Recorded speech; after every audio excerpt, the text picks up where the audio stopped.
Assalamualaikum warahmatullahi wabarakatuh. Saya Rizka Ayu Andira. Saya akan mempresentasikan mengenai sistem pengendalian manajemen. Adapun pembahasan yang akan dibahas pada presentasi kali ini adalah yang pertama, pengertian sistem pengendalian manajemen, yang kedua, paradigma sistem pengendalian, yang ketiga, levers of control, yang keempat, pedoman sistem pengendalian manajemen, yang kelima, sumber ketegangan dalam sistem pengendalian dan cara untuk meminimalisasinya, dan yang keenam, sistem manajemen yang saling mendukung, supportive management system, dan model kontingensi. Pengertian sistem pengendalian manajemen. Menurut Anthony dan Govinda Rajan pada tahun 2007, sistem pengendalian manajemen adalah elemen untuk membantu manajemen dalam mengarahkan organisasi dalam tujuan yang disengaja. Bagi para manajer untuk melakukan kebijaksanaan yang diinginkan, sistem pengendalian manajemen adalah satu-satunya elemen yang mereka gunakan dalam menjalankan strategi yang diinginkan di organisasi masing-masing. Simons pada tahun 1994 menyatakan bahwa seorang manajer menggunakan sistem pengendalian manajemen untuk mengikuti atau membuat perubahan dalam standar kegiatan organisasi. Sistem ini adalah teknik seremonial dan berbasis teknologi informasi untuk mempertahankan atau mengubah prosedur organisasi. Adapun tujuan dan pentingnya sistem pengendalian manajemen, yaitu untuk dengan mudah organisasi mencapai tujuan dan sasaran dengan biaya minimal dan risiko yang terukur. Tujuan akhir dari setiap sistem itu apapun adalah dalam kendali, bukan untuk mengendalikan orang. Ini juga bertujuan untuk membantu manajemen mempengaruhi, mengkoordinasikan, dan membimbing berbagai bagian organisasi untuk mencapai tujuan, sasaran, dan target secara keseluruhan. Adapun tujuan spesifik dari sistem pengendalian manajemen adalah yang pertama, mengkomunikasikan tujuan organisasi dengan jelas. Yang kedua, memastikan bahwa manajer dan karyawan memahami tindakan spesifik yang harus mereka ambil untuk mencapai tujuan organisasi. Yang ketiga, mengkomunikasikan hasil tindakan di seluruh organisasi. Dan yang keempat, memastikan bahwa para manajer dapat beradaptasi dengan lingkungan yang selalu berubah. Batasan sistem pengendalian manajemen, setiap aktivitas melibatkan perencanaan dan pengendalian, tetapi pendekatannya bervariasi tergantung pada jenis aktivitasnya. Pada proses perencanaan lebih penting dalam proses perumusan strategi, sedangkan proses pengendalian lebih penting dalam pengendalian misi, dan perencanaan dan pengendalian sama pentingnya dalam pengendalian manajemen. Pengendalian manajemen yaitu proses di mana manajer mempengaruhi anggota organisasi lainnya untuk menerapkan strategi organisasi. Satu, kegiatan pengendalian manajemen. Pengendalian manajemen melibatkan berbagai kegiatan, termasuk yang pertama, apa yang harus dilakukan organisasi, yang kedua, mengkoordinasikan dan mengatur berbagai kegiatan untuk bertukar informasi, yang ketiga, mengevaluasi informasi, dan yang keempat, memutuskan tindakan apa jika ada harus diambil, dan yang terakhir itu adalah pengaruh orang untuk mengubah perilaku merek. Kedua, berpegang teguh pada anggaran belum tentu merupakan hal yang baik dan menyimpang dari anggaran belum tentu merupakan hal yang buruk. Anggaran atau rencana didasarkan pada kondisi yang diyakini ada pada saat perumusan. Jika kondisi ini berubah selama implementasi, tindakan yang ditentukan dalam rencana mungkin tidak lagi sesuai. Jika manajer menemukan cara yang lebih baik, yang lebih mungkin untuk mencapai tujuan organisasi daripada rencana yang telah ditentukan, sistem pengendalian manajemen tidak boleh menghalangi implementasinya. Misalnya seperti revisi anggaran, pemotongan anggaran, maupun realisasi anggaran.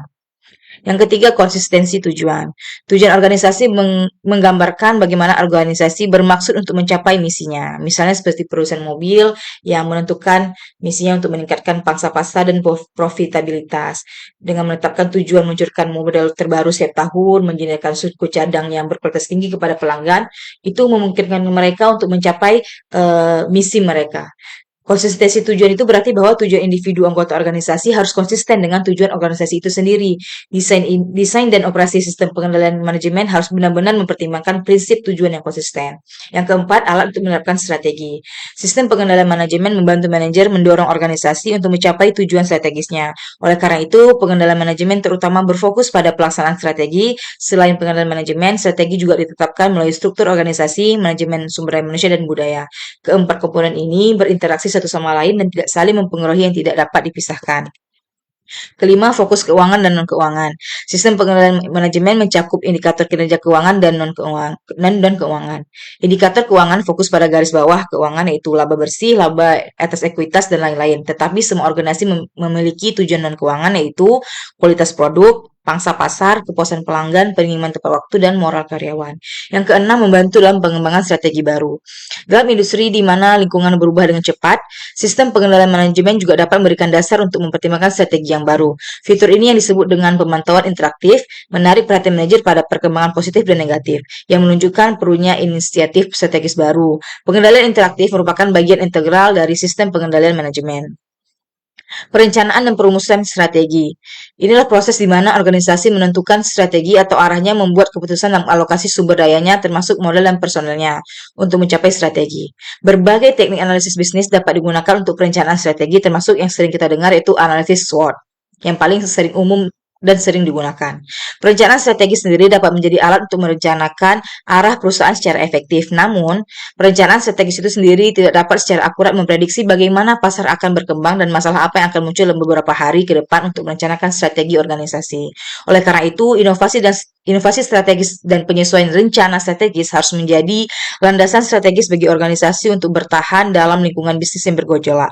Perumusan strategi adalah proses penentuan tujuan organisasi dan strategi untuk mencapai tujuan tersebut. Pengendalian tugas. Ini adalah proses yang menjamin pelaksanaan tugas tertentu secara efektif dan efisien, berorientasi transaksi yang melibatkan pelaksanaan tugas sesuai dengan aturan yang ditentukan dalam proses pengendalian manajemen. Kontrol misi umumnya mencakup kemampuan untuk melihat bahwa aturan-aturan ini diikuti, dan dalam beberapa kasus bahkan tanpa perlu kehadiran manusia. Selanjutnya ada paradigma sistem pengendalian manajemen. Kerangka konseptual yang menetapkan isu pengendalian memiliki 4 aspek, yaitu 4 paradigma pengendalian. Keempat paradigma tersebut adalah: yang pertama adaptasi, yang kedua integrasi antar organisasi, yang ketiga integrasi pengendalian dan koordinasi yang optimal, dan yang keempat penguatan kerjasama. Dapat dilihat paradigma pertama perlu fokus memastikan bahwa organisasi berada di bawah kendali, bukan mengendalikan anggota individu. Paradigma kedua, sistem kontrol didistribusikan dalam struktur hierarkis dan sistem yang sesuai dengan tingkat yang berbeda dijelaskan secara berbeda dengan tata kelola perusahaan. Kontrol manajemen, kontrol proses, dan kontrol tugas. Paradigma ketiga, kontrol dan koordinasi harus seimbang karena saling mendukung. Dan paradigma keempat, bahwa manusia tidak hanya memaksimalkan ekonomi, tetapi juga orang-orang sosial dengan kecenderungan kooperatif dan inovatif. Dan sistem kontrol harus mendorong dan memanfaatkan sepenuhnya untuk manfaat organisasi dan pemberdayaan karyawan. Selanjutnya adalah Four Levels of Control Robert Simons. Jadi Robert Simons ini berfokus pada 4 hipotesis yang disebut dengan levels of controls, yang memastikan berada pada jalur yang benar dalam rantang kontrol dapat dikendalikan. Adapun setiap aspek yang memiliki pengungkit untuk memastikannya stay on course. Diagram yang dapat kita lihat di layar sama-sama ini adalah mengidentifikasikan 4 tuas kontrol dan memberikan gambaran tentang dinamika strategi kontrol.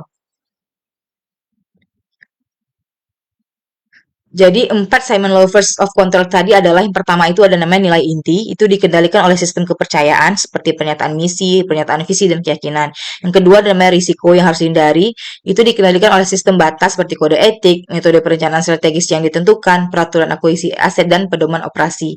Yang ketiga itu ada ketidakpastian strategis, itu dikendalikan oleh sistem kontrol interaktif seperti memasukkan data proses dalam interaksi manajemen, pertemuan tatap muka dengan karyawan, data yang menantang, asumsi dan rencana tindakan bawahan. Dan yang keempat itu adalah variabel kinerja utama, dikendalikan oleh kontrol diagnostik sistem seperti pengukuran produksi, standar evaluasi, sistem insentif, dan sistem kompensasi.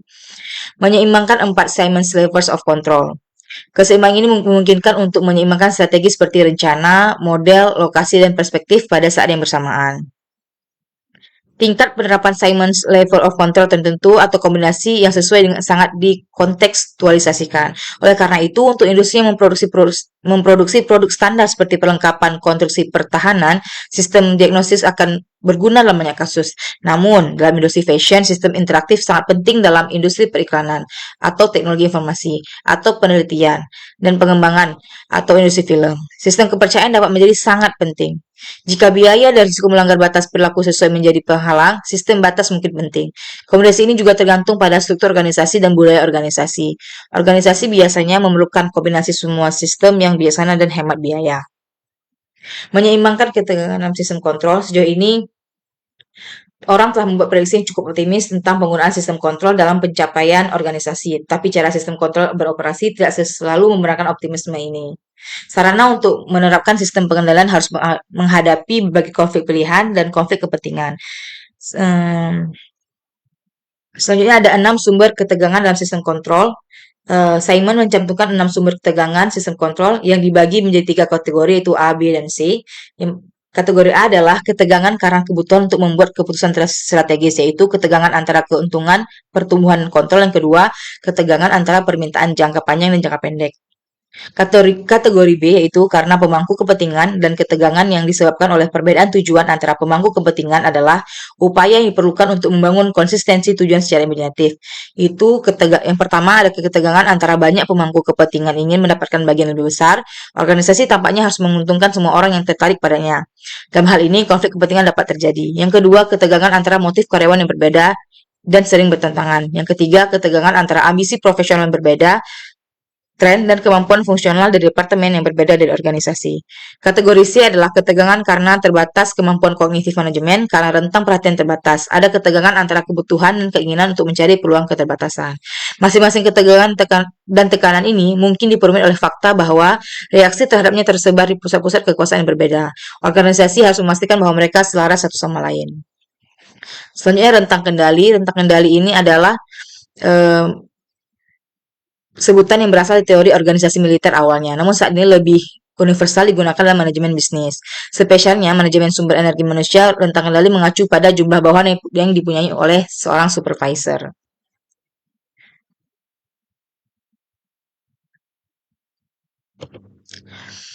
Selanjutnya adalah pengembalian manajemen atau return on management atau ROM.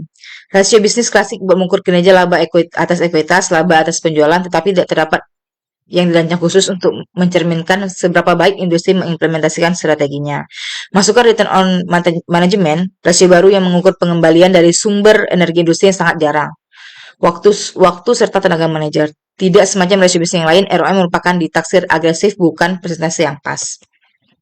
Adapun elemen-elemen yang dapat dikendalikan, yang pertama adalah variabel kunci sukses, yang kedua karakteristik industri, yang ketiga strategi kompetitif, yang keempat paksaan lingkungan, yang kelima masalah yang signifikan, yang keenam aspek fungsional, yang ketujuh pendelegasian, yang kedelapan desentralisasi, yang kesembilan delegasi dan desentralisasi.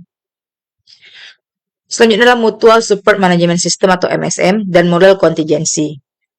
Operasi yang efektif dari sistem kontrol adalah hasil dari saling mendukung dari berbagai sistem, terutama yang formal dan informal. Namun, deskripsinya tentang sistem yang saling mendukung agak ceroboh. Dukungan konseptual yang lebih eksplisit untuk konsep ini adalah kerangka McKenzie dari 7S. Sama-sama dapat kita lihat di layar, ada sebuah kerangka McKenzie 7S, yaitu strategi, structure, system, style, staffing, skills, and share values. Keterkaitan mereka dapat dipahami pada gambar yang sudah terdapat pada layar saat ini.